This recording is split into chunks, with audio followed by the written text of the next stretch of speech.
Hello and very good morning again बच्चों, स्वागत है आपका अपने यूट्यूब चैनल नव एकेडमी पर। मैं पंकज सर आपका स्वागत करता हूं।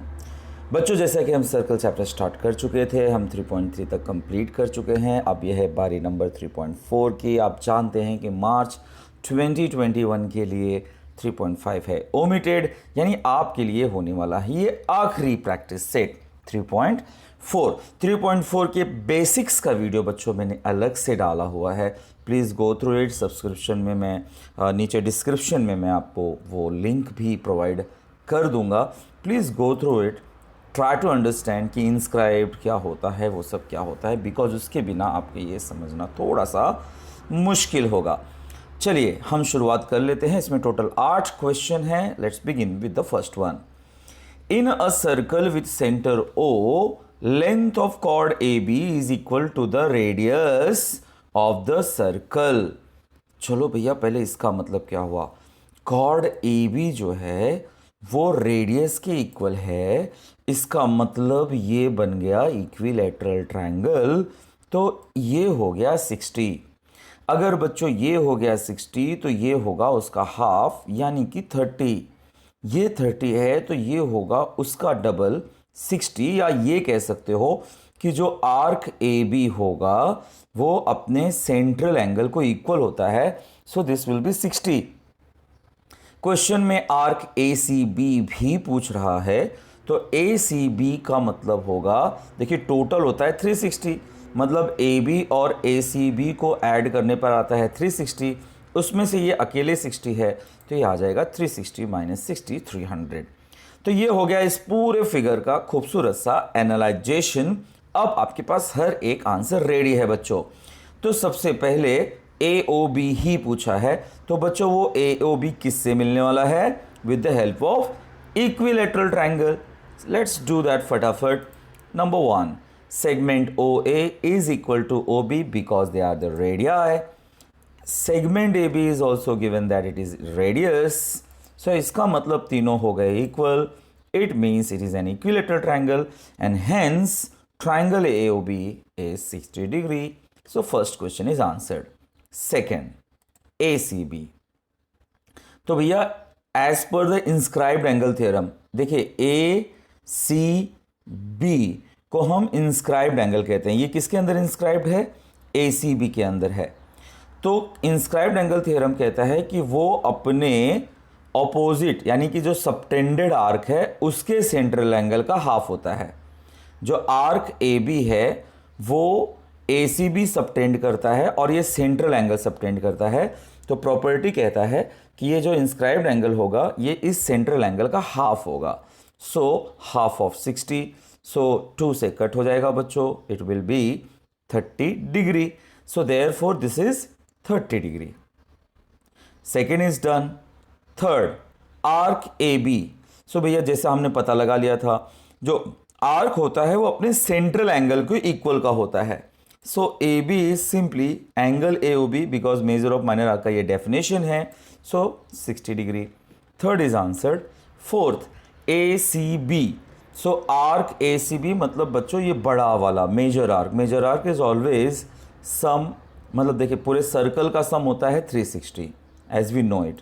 सो दो माइनर आर्क जो है और जो बड़ा आर्क है इनका सम होगा 360।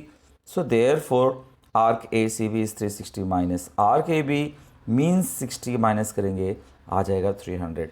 सो देखिए अगर आप प्रॉपर्टीज़ अच्छे से जानते हैं, आप अगर आइडेंटिफाई कर पाते हैं what is inscribed, what is intercept, and please अगर आपको इसमें प्रॉब्लम आ रहा है तो go through the basics of 3.4 बच्चों। Very very very important lecture there. वहाँ से आपको ये सारे टर्मिनोलॉजीज पकड़ में आ जाएंगे। नंबर 2, ये है एक साइक्लिक क्वाड्रिलेटरल। साइक्लिक क्वाड्रिलेटरल कहते किसे हैं? जिसके चारों वर्टेक्स सर्कल पर हों। हम क्या जानते हैं क्वाड्रिलेटरल साइक्लिक के बारे में? कि उनके ऑपोजिट एंगल्स सप्लीमेंट्री होते हैं। तो अगर ये 110 है बच्चों तो फॉर श्योर ये 70 होगा, क्योंकि टोटल आना चाहिए 180। क्वेश्चन बच्चों आगे कहता है कि बताइए measure of angle P Q are कितना होगा, वो इससे आ गया। आर्क पी क्यू आर कितना होगा, आर्क पी क्यू आर, तो फिर से इंस्क्राइब्ड एंगल। तो ये जो इंस्क्राइब्ड एंगल है ना बच्चों, पी एस आर, ये इंटरसेप्टेड आर्क का हाफ होता है। तो अगर इसका हाफ इज 110, तो इसका डबल क्या होगा बच्चों, नेचुरली 220। क्वेश्चन आगे कहता है कि P Q is equal to R Q, means P Q is equal to R Q. तो हमने 3.3 में पढ़ा है बच्चों कि अगर कॉर्ड्स इक्वल हो तो उनके करस्पॉन्डिंग आर्क्स इक्वल होते हैं। लेट अस से कि x और x है। आप क्या समझेंगे कि ये 220 है, तो इक्वल इक्वल डिस्ट्रीब्यूशन करोगे तो क्या आएगा, ये 110 आ जाएगा, ये 110 आ जाएगा। So in that way you will be able to answer what is Q R, 110। P Q भी 110 होगा। तो जब पी क्यू 110 आ जाएगा बच्चों, तो पी आर क्यू मतलब ये एंगल क्या होगा, 110 का हाफ हो जाएगा, यानी कि ये हो जाएगा 55 डिग्री। तो इस तरह से हम इन क्वेश्चंस को करने वाले हैं। Let's begin. सबसे पहले measure angle P Q R, वो आएगा बच्चों साइक्लिक क्वाड्रिलेटरल के प्रॉपर्टी से। साइक्लिक क्वाड्रिलेटरल का प्रॉपर्टी कहता है कि opposite angles are supplementary. So P S R plus P Q R is equal to 180, means 110 plus PQR is 180. Let's subtract, we get 70. That is how we got बच्चों this 70. First is done. Second, arc PQR. Arc P Q are property कहता है कि जो inscribed angle होता है वो अपने corresponding arc, subtended arc का हाफ होता है। तो पहले तो प्रॉपर्टी लिख डालते हैं कि ये जो पी एस आर है, पी एस आर जो है वो half of arc P Q are होगा। हमें आर्क पी क्यू आर नहीं पता, बट पी एस आर पता है 110। तो मुझे अगर पी क्यू आर पता भी लगाना है बच्चों, तो 2 is multiplied here, that is 220। So we got P Q R 220। Next है बच्चों क्यू आर। मैंने क्या बताया बच्चों, as per given P Q is equal to Q R, मतलब कॉर्ड्स इक्वल है। जब कॉर्ड्स इक्वल है तो उनका करस्पॉन्डिंग आर्क इक्वल होगा। हम उनको x कंसीडर कर रहे हैं, like this. Congruence of arc का प्रॉपर्टी है from 3.3। So therefore measure of arc P Q will be, it should be equal, not congruent, I am very sorry for that. Measure arc P Q will be equal to measure arc Q R. चलो हम उसको ले लेते हैं x, please ignore this line. अब बच्चों ये x हो गया, ये भी x हो गया। सो लाइक दिस, इनको और इनको ऐड करने पर ही तो पी क्यू आर आ रहा है, and that is 220। So x plus x is 220, 2x is 220, x is 220 का हाफ, दैट इज 110। तो हमें x जब मिल गया बच्चों 110, इसका मतलब हुआ कि पी क्यू 110, क्यू आर भी 110। पी क्यू हमें आगे काम आएगा, अभी फिलहाल क्यू आर पूछा है, वो आ गया 110। So we answer the third one. चौथे के लिए यहां पे जगह नहीं है, चलते हैं नेक्स्ट पेज पर। अभी तक हमने क्या क्या चीज़ें फाइंड आउट कर ली कि ये 110 था, ये 70 है, ये 220 है। एक्स का वैल्यू हम निकाल चुके बच्चों, ये 100 क्यों आ गया था इक्वल, बिकॉज कॉर्ड्स इक्वल थे। सो देयरफॉर दिस इज 110 एंड 110। यहाँ तक का आंसर दे चुके हैं बच्चों। हमारा इस पेज पे क्वेश्चन ये है कि what is P R Q. तो जो पी आर क्यू होगा, this will be half of P Q, right. ये half of arc P Q, that's 110 का हाफ मीन्स 55। तो इस तरह से बच्चों we solve all the questions asked in this sum. Great, let's move for the next. कह रहा है कि MRPN is cyclic.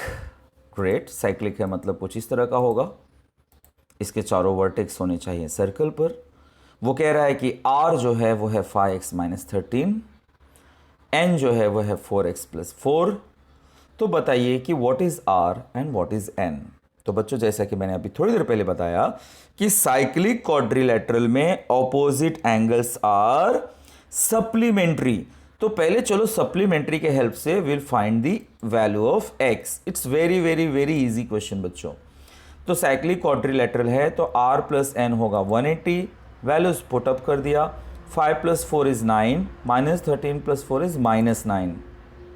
9 ले लेते हैं कॉमन या फिर -9 को ले आते हैं यहाँ पर, 189 हो जाएगा। 9 से डिवाइड कर देते हैं, वी गेट दिस।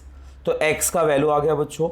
अब बस x का वैल्यू हम r में और n में सब्सटीट्यूट करेंगे। What is r? 5x - 13। So 5 × 21 - 13 which is 105 - 13 means 92. Now n, 4x + 4, 4 × 21 that's 84 + 4 gives you 88. So इस तरह से हमने r और n फाइंड कर लिया है, 92 and 88. It was very very very easy सम बच्चों।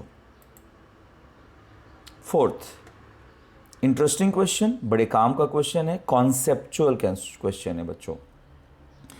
कह रहा है कि segment R S is a diameter of the circle with centre O. Point T lies in the exterior of the circle, circle के बाहर है point T. Prove that RTS is an acute angle. RTS यानी कुछ इस तरह से, देखिए मैं फिगर पहले ड्रॉ कर दूं, RTS इसकी बात चल रही है कि RTS एक अक्यूट एंगल है क्या। बच्चों अगर फिगर आप ऑब्जर्व करें तो आप पाएंगे कि RS एक डायमीटर है। इसका मतलब अगर मैं यहां से इस पर लाइन ड्रॉ करूं तो ये परपेंडिकुलर होगा। क्यों होगा? बिकॉज ये अगर डायामीटर है बच्चों तो ये RPS फॉर श्योर एक सेमी सर्कल है। हमारी प्रॉपर्टी क्या कहती है कि सेमी सर्कल में जो एंगल होता है, इंस्क्राइब्ड होता है, वो 90 डिग्री होता है। अब बच्चों यही बड़े काम की बात है। अगर आपने कभी ऑब्जर्व किया होगा तो किसी भी ट्रायंगल में, फिलहाल मैं बात कर रहा हूं TPS की, किसी भी ट्रायंगल में जो एक्सटीरियर एंगल होता है वो अपने रिमोट इंटीरियर एंगल से बड़ा होता है। ये श्योर है बच्चों, ये एक्सटीरियर एंगल की प्रॉपर्टी है। तो RPS ये ट्रायंगल TPS का एक्सटीरियर एंगल हुआ, और एक्सटीरियर एंगल हमेशा रिमोट इंटीरियर एंगल से बड़ा होता है। तो ये है कितना? 90, मतलब 90 डिग्री एंगल T से बड़ा है। अब उल्टा सोचिए, एंगल T 90 से छोटा है, 90 से छोटा है। क्यों छोटा है? बिकॉज ये रिमोट इंटीरियर एंगल है। रिमोट इंटीरियर एंगल हमेशा एक्सटीरियर का से छोटा होता है। तो जो 90 से छोटा होता है उसी को तो कहते हैं अक्यूट एंगल, यानी we will prove in that way. यानी कि एज पर द क्वेश्चन जो चीज़ें थी, हमारा कंस्ट्रक्शन क्या है कि let's meet S and P. So we joined RT, we joined TS, we joined SP, PS, whatever we say. Proof: segment RS is a diameter, therefore RPS is 90 degree. Now this RPS is the exterior angle of triangle PTS. Property कहता है कि exterior angle is greater than the remote interior angle, so this will be greater than this. So RPS will be greater than PTS। इसका मतलब 90 is greater than PTS। सो इसका मतलब यही हुआ कि PTS छोटा है देन 90 डिग्री, एंड हेंस उसी का नाम जो PTS है उसी का बड़ा सा नाम है RTS, जो कि 90 से लेस है। सो वी प्रूव्ड बच्चों कि RTS is an acute angle. ये कंसेप्चुअल क्वेश्चन है बच्चों, आपके कॉन्सेप्ट पर डिपेंडेंट है। एक्सटीरियर एंगल के बारे में पता होना चाहिए, और ये पता होना चाहिए कि सेमी सर्कल में हमेशा जो एंगल इंस्क्राइब्ड होता है वो 90 डिग्री होता है। चलिए साइक्लिक क्वाड्रिलेटर के बारे में एक छोटा सा रिवीजन आपको करा दो, हालांकि 3.4 की बेसिक्स में है वो। जैसा कि आप जानते हैं कि साइक्लिक क्वाड्रिलेटर कहते किसे हैं, जब चारों के चारों वर्टाइसेस उसके हो सर्कल पर। लेकिन बच्चों अगर प्रॉपर्टी की बात करें तो प्रॉपर्टी कहता है कि इसके ऑपोजिट एंगल सप्लीमेंट्री होते हैं। अब मैंने इस पेज पर ये रिवाइज ही क्यों किया, क्योंकि अब हमको ना ऐसे सम मिलने वाले हैं जिसमें हमें साइक्लिक प्रूव करना रहेगा बच्चों। तो साइक्लिक प्रूव करने के लिए इसका मतलब है कि उसमें सर्कल नहीं दिया होगा। हमें साइक्लिक प्रूव कर, क्योंकि सर्कल दिया ही रहेगा तो बाय डेफिनेशन तो साइक्लिक हो ही जाएगा। तो जब सर्कल नहीं दिया रहेगा बच्चों तब कैसे प्रूव करते हैं? तो प्रॉपर्टी कहती है कि जो साइक्लिक होता है उसके ऑपोजिट एंगल सप्लीमेंट्री होते हैं। तो जब सर्कल ना दिया हो सिंपली चेक करो कि क्या ऑपोजिट एंगल का सम 180 आ रहा है। जैसे कि इसमें तो ये होता ही है। तो अगर हमें प्रूव करना हो तो हम कैसे प्रूव करेंगे? If pair of opposite angles of quadrilateral supplementary the quadrilateral is cyclic. तो साइक्लिक प्रूव करने के दो तरीके हैं। एक तरीका तो यह है कि चेक करो कि क्या ऑपोजिट डिग्री जो है वो 180 हो रहे हैं। एंड दूसरा बच्चों ये एक बड़ा इंपॉर्टेंट प्रॉपर्टी था। क्या था? If 2 points on a given line like this, अगर एक गिवन लाइन है और उस पर 2 पॉइंट हो, जैसे उनका नाम है ए और डी। आगे कहता है subtend equal angles eight 2 distinct points which lie on the same side of the line. Same side of the line पर समझो मैंने 2 पॉइंट्स ले लिए बी सी, और यहां पर जो एंगल बनाऊं अगर वो इक्वल हैं, ध्यान रखना किसी लाइन पर 2 पॉइंट अगर अपने एक ही तरफ के 2 पॉइंट्स पर इक्वल एंगल बनाते हो तो ये कंफर्म है कि वो पॉइंट्स यानी कि जैसे यहां पर ए बी सी डी ये साइक्लिक होंगे बच्चों। मतलब ए बी सी डी किसी सर्कल पर हैं, ये आप जानिए। यहां तक है प्रॉपर्टी। आपके बेटर इमेजिनेशन के लिए मैं बस बता देता हूं कि कैसे। लाइक दिस, देखो यहां पर A B D is equal to A C D, so point A B C D are concyclic. And like this बच्चों, हमने सीखा है ना प्रॉपर्टी कि एंगल होते कब इक्वल है? जब वो सेम आर्क में इंस्क्राइब्ड हो। तो बस उसी प्रॉपर्टी का यहां पे यूज है कि ये एंगल इक्वल होने का मतलब ये सेम आर्क में इंस्क्राइब्ड रहे होंगे। और आर्क किस में आता है? सर्कल में। तो इसका मतलब हुआ कि A B C D must be on a circle. ये सिर्फ आपके इमेजिनेशन को क्लियर करने के लिए सर्कल ड्रॉ किया है बच्चों। आपको बिना सर्कल के ही इस प्रॉपर्टी को समझ के लेना है। चलिए अब प्रूव वाले 2 सम देखते हैं ताकि इसका यूजेस आपको समझ में आ जाए। क्वेश्चन नंबर 5 कहता है prove that any rectangle is a cyclic quadrilateral. Rectangle के बारे में आप जानते हैं बच्चों कि रेक्टेंगल में all angles are 90 degree, like this this this and this. हमें किसी भी क्वाड्रिलेटरल को अगर साइक्लिक प्रूव करना है तो उसका तरीका क्या होता है? वी जस्ट चेक कि क्या ऑपोजिट एंगल सप्लीमेंट्री हैं। Let's check. Quadrilateral A B C D rectangle है, हमें प्रूव करना है कि क्या एबीसीडी साइक्लिक क्वाड्रिलेटरल है। Let's prove. रेक्टेंगल है तो ऑल एंगल्स आर 90। चलिए ऑपोजिट एंगल्स चेक कर लेते हैं। A plus C for sure 90 plus 90 that's 180 हो गया। किसी भी एक पेयर को चेक कर लो, if it is 180 it is cyclic. So इसका मतलब कोई भी रेक्टेंगल लेंगे बच्चों उसमें यही होने वाला है। So any rectangle is a cyclic quadrilateral. Okay बच्चों, so do remember this point. तो एक तो यहां पर आपको काम आ गया। फिर देखिए 6th क्वेश्चन। यहां पर हमें बताना है कि क्या W Z P T cyclic है। डब्ल्यू जेड पी टी क्या ये साइक्लिक है? बच्चों ये 90 है, इसका मतलब ये 90 हुआ, ये 90 है, इसका मतलब ये 90 हुआ। सो 90 प्लस 90, रिमेंबर 90 प्लस 90 इज 180। तो जब ऑपोजिट एंगल सप्लीमेंट्री हो गए इसका मतलब W Z P T is cyclic. चलो पहले पहला पार्ट ही समझा देता हूं। So like this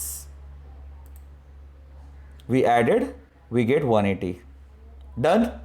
okay, now next question number 2, W Z T Y are कौन cyclic? X Z T Y. तो जैसे बच्चों क्वेश्चन नंबर 5 के पहले मैंने एक्सप्लेन किया, अगर आप डायरेक्टली यहां पर आए तो थोड़ा पीछे जाइए, 2 स्लाइड पीछे, आपको समझ में आएगा हो क्या रहा है बच्चों यहां पर। इफ वी ऑब्जर्व तो एक्स वाई एक सेगमेंट है जिसके एक तरफ सेम साइड पे z है और t है, जहां पर इक्वल एंगल बन रहा है। z पर इट इज 90 डिग्री, t पर it is 90 degree. So X Z Y is 90 degree, X T Y is 90 degree. मतलब on the same side it is making equal angle. So it is making equal angle, मतलब ये हुआ बच्चों कि ये cyclic होगा। अभी थोड़ी देर पहले आपको समझाया था ये बात। तो पहला काम तो हो गया बच्चों। सेकेंड वाले में सिंपल सा काम देखना है हमें कि भैया ये 90 है, ये 90 है, and Z and T subtend, Z and T subtend equal angles on the same side of line X Y. Line X Y के सेम साइड में वो इक्वल एंगल ड्रॉ कर रहे हैं। So therefore X Z T Y, X Z T Y are कौन cyclic. तो cyclic quadrilateral prove करने के यहां पर 2 चांस आए थे बच्चों। याद रखना इसी पे डिपेंडेंट है एक प्रॉब्लम सेट का सम जो 25th सम है, उसमें ये काफी हेल्पफुल है बच्चों। 7th one now. 7th question कहता है कि arc NS is 125, EF is 37, find the measure of angle NMS। तो एक प्रॉपर्टी है बच्चों जो 3.4 के आखिर में आपने सीखा है कि अगर कॉर्ड्स बाहर कट करते हो तो उसका angle is half of the difference of the arc. ठीक है, बड़ी सिंपल सी प्रॉपर्टी है, लेट अस यूज दैट। जैसे EN और FS जो है वो इंटरसेक्ट कर रहे हैं एक्सटर्नली, जब एक्सटर्नली टच करता है तो जो NMS का वैल्यू होगा बच्चों वो डिफरेंस, बड़ा वाला आर्क माइनस छोटा वाला आर्क का डिफरेंस का हाफ होगा। मीन्स 125 माइनस 37 मीन्स 88, उसका half 44। So NMS we got 44। बहुत इजी होता है ये, बाहर कट किया तो डिफरेंस का हाफ। अब देखिए नेक्स्ट सम आप देखेंगे जिसमें वो अंदर इंटरसेक्ट कर रहा है और वहां पे जो एंगल होगा वो सम का हाफ होता है, लाइक दिस। देखिए इंटरसेक्ट इंटरनली। सो जो ABE होगा, ABE जो होगा वो सम ऑफ द आर्क का हाफ होगा। अब इसमें से क्या क्या पता है हमें? ABE पता है 108, हमें AE पता है कि 95 है, हमें DC के बारे में नहीं पता है। So let us substitute everything. 2 goes here becomes 216 like this। 95 बच्चों हो जाएगा subtract and we get DC का वैल्यू 121, दैट इज 121। तो इस तरह से 3.4 अगर आपको आ गया बच्चों, अगर आपने इसको अच्छे से रिवाइज कर लिया, इसके प्रॉपर्टीज, इसके बेसिक्स का वीडियो आपने अच्छे से देख लिया, तो 3.4 हो जाएगा आपके लिए बहुत इजी, और फिर इस चैप्टर में कुछ भी नहीं बचेगा डिफिकल्ट। अब मैं कल जब वीडियो डालूंगा तो मैं आपको प्रॉब्लम सेट के बचे हुए सारे सम और MCQs ये सब का सब कुछ कर दूंगा कंप्लीट। तब तक पढ़िए, रिवाइज करिए। Thank you so very much, bye bye.